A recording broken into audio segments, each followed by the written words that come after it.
Oh, we're rolling?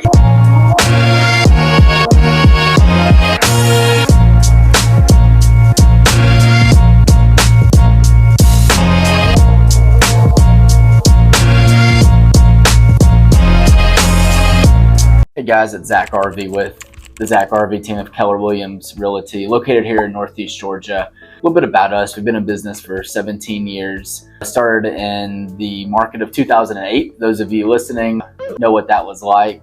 Been incredibly blessed and grateful to serve over 1,000 families. We've equated over to $300 million in sales volume throughout the course of the years on a career perspective. What we're here today is we're going to put on a new series called Putting the Real in Real Estate. Starting today and also in future times, we're going to add a lot of value, content, information about the local market, do's and don'ts, and to give our extensive knowledge and to share it with you. So we're excited for that. One thing over the years that I've discovered is that there are 4 factors in having a successful sale. 4 factors specifically, when all those are aligned together, they create a sale 100% of the time. I think a lot of sellers and even buyers, just a straight up consumer, often is like overthinking, over-processing, over-analyzing. And so we've created these factors that we've identified as when we follow this, and this, it will result in a sale 100% of the time. Today, we're going to start talking about the first factor, and that's price. Pricing the property. This is pricing a piece of raw vacant land. This is pricing 150 acres of raw land. This is pricing a $2 million farm. This is pricing a luxury home in this market today, or really in any market. The market shifting. It's a fact, it's a truth of the market. One thing that as a real estate professional, whether it's myself or anyone else, you need to really have a clear pulse on the market right now and what are the trends and what to expect.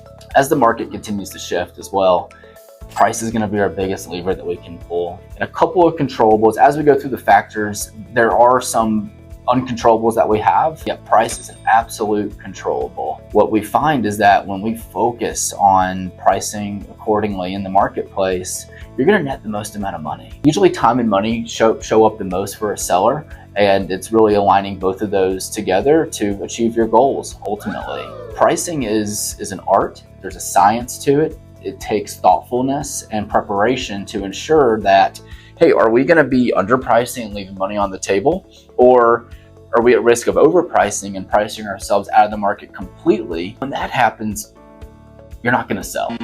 The bottom line is that either you're going to add a huge time component to the sale process, and ultimately you'll likely find yourself chasing the market down to a price even lower than what was originally expected. Connecting with a real estate professional who knows the market, who understands the trends, is even more critical now than it has been. If we use 2020, let's use COVID as a baseline. So let's call it March of 2020. We're now in March of 2025. It's 5 years ago.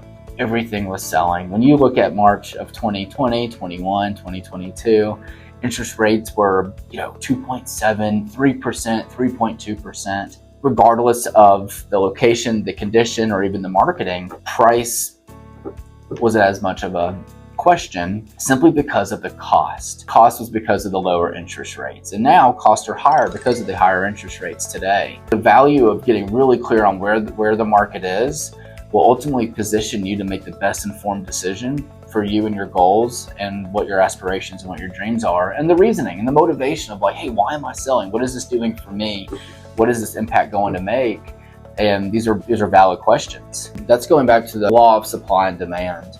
And right now we have about 4.2 months of housing supply in Habersham County. What sellers need to know, and even buyers need to know this too, is that when we're in 1 to 3 months of housing supply, we're in a seller's market. Full-blown seller's market. It means that there is such little inventory to even keep up with the demand that a buyer is desiring at the moment. When we're between 4 and 6 months of housing supply, we're in a balanced market. There's equal ebb and flows of sellers entering the market, buyers purchasing. When we reach over to 6+ months, we're in a full-blown buyer's market. Now, some pockets right now in our local market are buyer heavy. There's a lot more inventory to choose from right now. And then there's some pockets currently that it is in still a seller's market. Collectively, We are moving into a much more balanced market, and something to be thoughtful of. And again, it's understanding what the trends are, what's taking place, and how it impacts you, and how it can help you make the most informed decision. Each week, we're going to add value back to you and share our extensive knowledge, our insights, and ultimately to help you make a really great informed decision. That's our goal. Be sure to comment, like, subscribe to our page. Thank you for listening, and we'll catch you next time.